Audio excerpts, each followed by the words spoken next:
Maraknya kasus virus JE atau Japanese Encephalitis di Bali menyebabkan Dinas Kesehatan Kelungkung mulai gencar melaksanakan vaksinasi di sejumlah sekolah dasar. Selasa pagi, Dinas Kesehatan Kelungkung melaksanakan vaksinasi virus JE atau Japanese Encephalitis di sejumlah sekolah dasar. Vaksinasi ini dilakukan mengingat penyebaran virus JE kian marak di Indonesia, termasuk Bali sebagai salah satu wilayah endemis.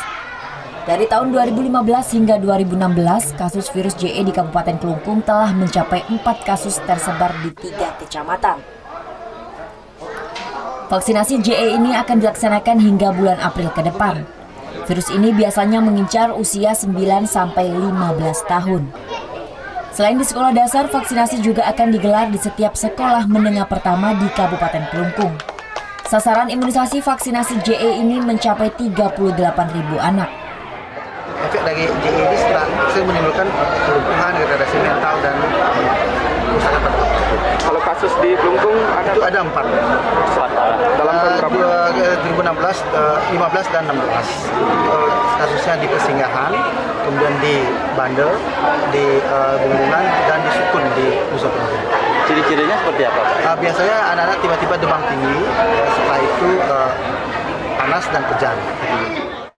Hingga saat ini stok vaksin di Kabupaten Kelungkung dinyatakan masih aman. Nantinya proses vaksinasi dilaksanakan bertahap sesuai kebutuhan. Hingga 2017 kasus virus JE di Indonesia terus meningkat, di mana paling banyak terdapat di Provinsi Bali hingga mencapai 226 kasus. Dampak dari virus JE ini menyebabkan kelumpuhan serta degradasi mental. Penyebaran virus pun melalui gigitan nyamuk. Kadek Martana melaporkan untuk NET.